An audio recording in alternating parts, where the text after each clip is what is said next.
Dalam konferensi Polkadot Decoded akhir Juni kemarin, tim Polkadot mengumumkan konsep Blockspace sebagai langkah selanjutnya dalam roadmap blockchain mereka.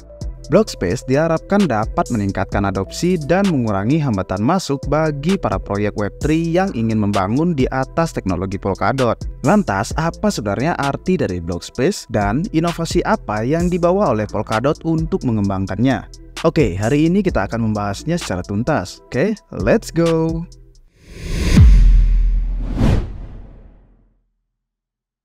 Oke, sebelum kita lanjut, jangan lupa teman-teman subscribe dulu karena Republik Rupiah sedang mengadakan giveaway 1 Ethereum. Yang dimana caranya cukup mudah, kalian tinggal klik link Zili yang ada di deskripsi dan kerjakan misi-misi yang ada di sana. Pengundian akan kami lakukan jika Republik Rupiah sudah mencapai 150.000 subscriber. Dan buat teman-teman yang mau nikmati konten kita secara eksklusif, kalian bisa minting Heritage NFT yang dimana kalian akan mendapatkan membership seumur hidup. Jangan lewatkan kesempatan ini karena supply-nya sangat terbatas.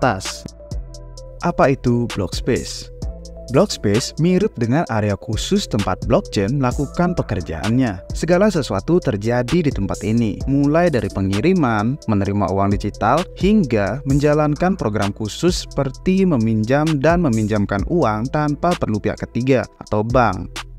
Ruangan ini penting layaknya seperti komputer, di mana tempat semua tindakan dan informasi dikelola. Bukan hanya itu, di sini juga memiliki penyimpanan, kecepatan komputer, dan kekuatan komputer semua secara bersama-sama, tetapi tersebar di banyak komputer alias terdesentralisasi. Pada sistem komputer konvensional, perangkat lunak atau software merespon apa yang dilakukan oleh perangkat keras. Namun, dalam konteks Blockspace, situasinya terbalik, perangkat lunak yang mengendalikan perangkat keras. Ini dapat diibaratkan dengan penggunaan Facebook, yang dimana perusahaan mengontrol bagaimana berbagai hal berfungsi karena mereka mengendalikan perangkat keras. Namun, dalam Blockspace, semua komputer dalam jaringan blockchain bekerja sama, memastikan bahwa berbagai hal berlangsung sesuai dengan apa yang telah dijanjikan. Oke, bayangkan seperti ini. Blockspace adalah bagian dari jaringan komputer khusus yang dimana software menjadi hal yang paling penting. Ini seperti janji yang tidak dapat dilanggar, karena semua komputer dalam jaringan ini menyetujui. Ini adalah bagian yang paling penting karena akan memastikan semua hal itu berjalan dengan lancar dan adil. Di masa depan, ketika kita beralih ke Web3, Blockspace akan lebih berharga lagi.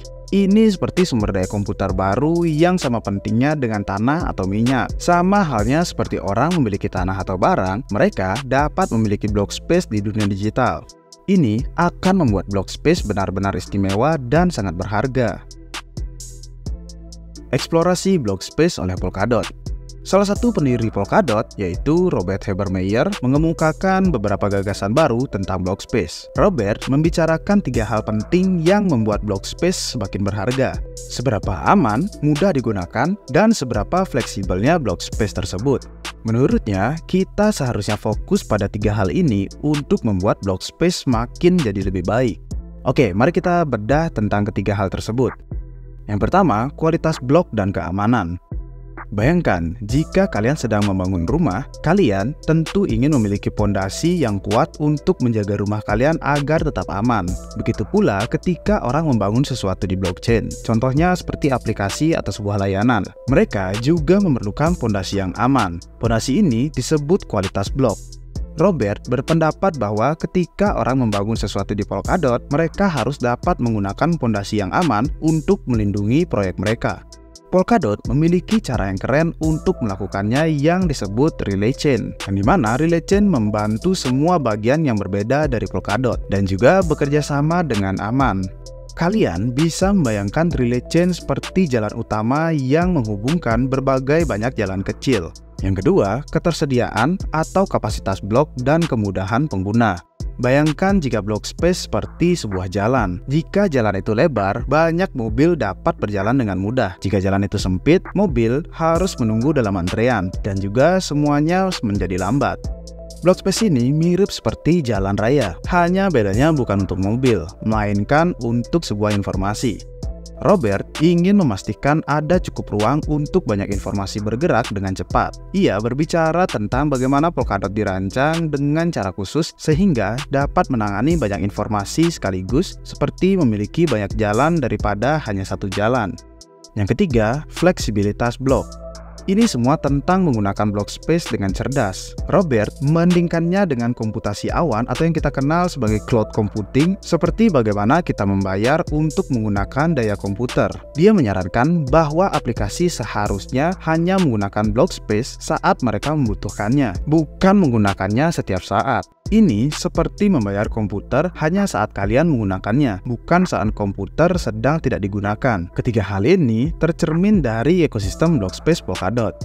Di Polkadot ada dua cara untuk menggunakan blok mereka. Yang pertama, sewa slot parachain, dan yang kedua yaitu menggunakan paratrade.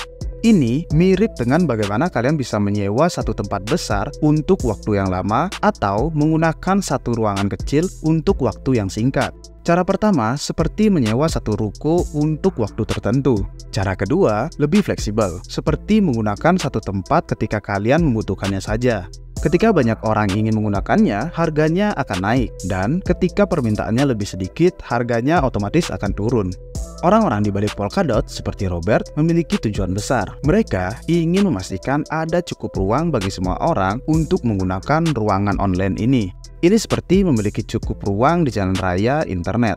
Mereka lebih peduli dengan memastikan ruangannya digunakan dengan baik daripada hanya memiliki banyak area yang berbeda.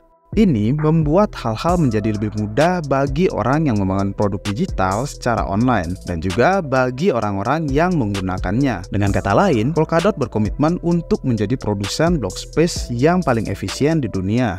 Oke, mari kita bahas cara kedua tadi. Apa itu paratrade?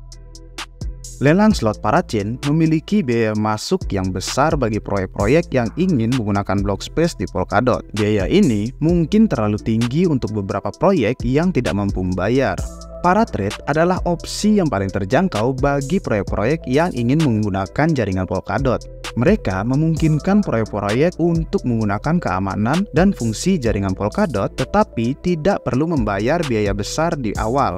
Dengan paratrade, proyek-proyek membayar sesuai dengan yang mereka gunakan, seperti bagaimana kalian membayar listrik yang kalian gunakan di rumah. Tidak ada waktu yang tetap, sehingga proyek-proyek dapat menggunakannya selama yang mereka butuhkan saja. Ini akan membantu proyek-proyek kecil atau mereka yang tidak ingin berkomitmen jangka panjang. Tujuannya adalah memungkinkan lebih banyak proyek untuk menggunakan block space Polkadot tanpa uang muka yang besar. Paratrade bekerja seperti layaknya parachain bekerja, tetapi memiliki sistem pembayaran yang berbeda. Setiap kali sebuah paratrade melakukan sesuatu di jaringan, ia membayar biaya. Semakin penting tindakan tersebut, semakin besar biayanya. Beberapa proyek mungkin terbantu dengan model pembayaran seperti ini, sementara yang lain mungkin tidak menyukainya jika mereka perlu melakukan banyak hal di jaringan sepanjang waktu. Oke, bayangkan kalian sedang berada di restoran dan ada dua pilihan untuk memesan makanan.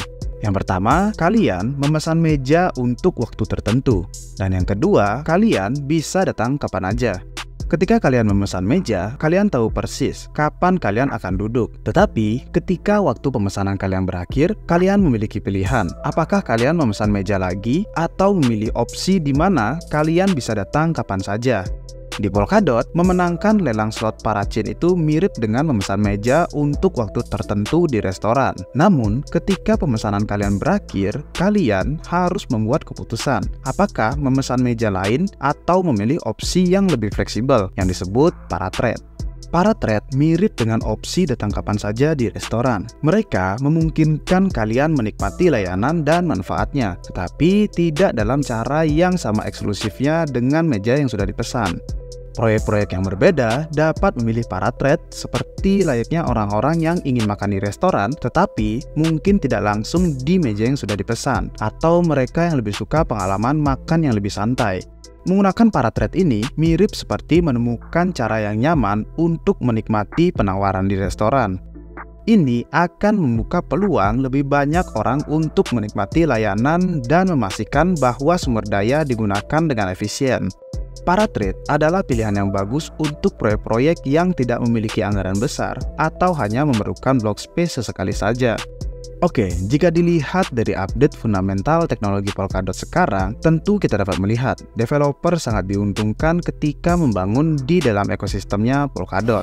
Ketika developer sudah diuntungkan dan dimudahkan untuk membangun di jaringan Polkadot, otomatis akan ada lebih banyak aplikasi yang ada di ekosistem Polkadot, yang diharapkan dengan seiringan pertumbuhan aplikasi-aplikasi tersebut, user akan lebih tertarik meramaikan jaringan Polkadot, yang dimana akan mendorong demand dari koinnya si DOT tersebut. Tapi tidak ada yang tahu mengenai masa depan, dan video ini bukanlah berupa financial advice. So, gimana pandangan kalian mengenai update Polkadot kali ini guys? Tulis di kolom komentar ya. Segitu aja untuk video kali ini, sampai jumpa di video selanjutnya. Cheers!